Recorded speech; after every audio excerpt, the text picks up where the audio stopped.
உங்களுக்கு electric vehicle தெரியும், ஆனா ஹைட்ரஜன் எலக்ட்ரிக் வெஹிக்கிள் தெரியுமா? இந்த ஹைட்ரஜன் எலக்ட்ரிக் வெஹிக்கிள்ல சார்ஜ் தீர்ந்து போச்சு அப்படின்னா நம்ம பிளக் பாயிண்ட தேடி ஓட வேண்டியது, நம்ம தேடி ஓட வேண்டியது ஹைட்ரஜன் ஸ்டேஷன் நோக்கி ஓடணும். அதுக்கு ஹைட்ரஜன் ஸ்டேஷன்ஸ் பில்ட் பண்ணிருக்கணும். நான் ஃபியூச்சரை பத்தி பேசிட்டு இருக்கேன். ஆல்ரெடி பல வருடங்களுக்கு முன்பே டொயோட்டா, BMW, ஹோண்டா இவங்க எல்லாருமே வந்து இந்த ஃபியூவல் செல் கான்செப்ட், அதாவது ஹைட்ரஜன் எலக்ட்ரிக் டிரைவ் கான்செப்ட பத்தி ரிசர்ச் பண்ண ஆரம்பிச்சிட்டாங்க. இந்த ஹைட்ரஜன் எலக்ட்ரிக் டிரைவ் அப்படின்றது ஒண்ணும் இல்ல, ஃபியூவல் செல் டெக்னாலஜி தான். ஃபியூவல் செல் டெக்னாலஜி அப்படின்னு என்னன்னு பாத்தீங்கன்னா எலக்ட்ரோலைஸோட அப்படியே ரிவர்ஸ் ப்ராசஸ். தண்ணியில் இருக்கிற ஹைட்ரஜனையும் ஆக்சிஜனையும் பிரிக்க எலக்ட்ரிசிட்டியை நம்ம அதுக்குள்ள பாஸ் பண்ணோம் அப்படின்னா ஹைட்ரஜன் ஆக்சிஜனை தனித்தனியா பிரியும். இது எலக்ட்ரோலைசிஸ். எலக்ட்ரிசிட்டியை தண்ணிக்குள்ள பாஸ் பண்ணா ஹைட்ரஜன் ஆக்சிஜனும் பிரியுது. அதுவே ஹைட்ரஜன் ஆக்சிஜனையும் சேர்க்கும் போதும் எலக்ட்ரிசிட்டி ஃபார்ம் ஆகணும்ல, இதுதான விதி. சோ அந்த விதியை யூஸ் பண்ணி தான் இந்த ஃபியூவல் செல்லை வந்து கண்டுபிடிச்சிருக்காங்க. கீழே காட்டுற லே அவுட்ல தான் இந்த ஹைட்ரஜன் டேங்க், அப்புறம் இந்த ஃபியூவல் செல், அப்புறம் அதுல இருந்து வரக்கூடிய கரண்ட்டை தூக்கி நம்மளோட இந்த வெஹிக்கிள்ஸோட வீல்ஸ்க்கு டிரைவ் கொடுக்கிறது, இந்த மாதிரி வந்து அமைச்சிருப்பாங்க. இப்போ உள்ள இந்த ஃபியூவல் செல்லுக்குள்ள என்ன நடக்கும் அப்படின்னு பாத்தீங்கன்னா ரொம்ப இன்ட்ரெஸ்டிங்கா இருக்கும். ஹைட்ரஜன் ஆனோட் பக்கமா வரும், ஆக்சிஜன் கேத்தோட் பக்கமா வரும். ஆக்சிஜன் அப்படின்னா டைரக்ட் ஆக்சிஜனை பாஸ் பண்ண மாட்டாங்க, காத்து தான் பாஸ் பண்ணுவாங்க. அதுல இருந்து ஆக்சிஜன் எடுத்துக்கும். இந்த ஹைட்ரஜன் ஆனோட்ல வந்து டச் ஆகும். அப்படி ஆனோட டச் ஆகும்போது ஆனோட் ஹைட்ரஜன் இருக்கிற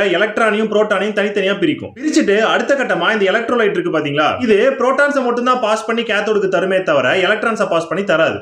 சோ இப்போ இந்த எலக்ட்ரான் தப்பிச்சே ஆகணும். இப்போ இந்த எலக்ட்ரான் எது வழியா தப்பிக்கும் அப்படின்னு பாத்தீங்கன்னா மேல இருக்கக்கூடிய அந்த லோடோட கனெக்ட் பண்ணி பாத்தீங்களா ஒரு வயர், அந்த வயர் வழியா தப்பிக்க ட்ரை பண்ணும். கரண்ட் அப்படின்றதுக்கான டெஃபினிஷனே ஃப்ளோ ஆஃப் எலக்ட்ரான்ஸ் தானே. அந்த ஃப்ளோ ஆஃப் எலக்ட்ரான் நமக்கு கிடைச்சிருச்சு, நமக்கு கரண்ட் ப்ரொடியூஸ் ஆயிருச்சு. இந்த கேத்தோட் என்ன பண்ணும் அப்படின்னு பாத்தீங்கன்னா காத்துல இருந்து வரக்கூடிய ஆக்சிஜன் எடுத்துக்கும். அதே சமயம் இந்த புரோட்டான்ஸ், எலக்ட்ரான்ஸ் இது மூணுத்தையுமே ஒன்னு சேர்க்கும். அப்படி சேர்க்கும் போது நமக்கு H2O கிடைக்குது. H2O அப்படின்னா தண்ணி. இந்த புரோட்டான்ஸ், எலக்ட்ரான்ஸையும் பிரிதல் சேர்த்தல் அப்படின்ற வேலை நடக்கிறதுனால சூடான தண்ணி நமக்கு கிடைக்கும். இந்த ஹைட்ரஜன் ஃபியூவல் செல் வண்டிக்கு இன்னொரு பேர் இருக்கு, zero tail pipe emission vehicle அப்படின்னு சொல்லுவாங்க. அதாவது டெயில் பைப் இருக்கிற வண்டிகள் எல்லாத்துலயுமே வந்து கார்பன் புகை வந்து வெளியே வரும். ஆனா இந்த வண்டியில தண்ணி மட்டுமே வெளியே வந்து ரொம்பவே நாங்க ஈகோ ஃப்ரெண்ட்லியான ஆளுங்க அப்படின்னு சொல்லுவோம். ஆனா இதுல நம்மளால இன்னொரு விஷயமா பண்ண முடியும். என்னன்னு பாத்தீங்கன்னா இந்த எக்ஸாஸ்ட் ஆற தண்ணி இருக்கு பாத்தீங்களா, இந்த தண்ணியை தூக்கிட்டு போய் நம்ம ஒரு டேங்க்ல சேர்த்து வச்சு அங்க எலக்ட்ரோலைசிஸ் அப்படின்ற ஒரு ப்ராசஸ் மூலமா நம்ம ஹைட்ரஜன் ஆக்சிஜனை தனித்தனியா பிரிச்சு எடுத்து மறுபடியும் ஃபியூவல் செல்லுக்கு கொடுத்தோம் அப்படின்னா ஹைட்ரஜன் ஸ்டேஷனுக்கே நம்ம போய் ஹைட்ரஜன் கேஸ் ஃபில் பண்ண தேவையே இல்ல. அதோ ஃபில் பண்ணா போதும், அதையே ரீசைக்கிள் பண்ணி யூஸ் பண்ணிக்கிட்டே இருக்கலாம். உங்களோட ஒப்பீனியன் என்ன அப்படின்றத கமெண்ட்ல விட்டுட்டு தெரிஞ்சுக்கணும் அப்படின்னு நினைக்கிற ஒரு ஃப்ரெண்டுக்கு இந்த வீடியோ ஷேர் பண்ணுங்க.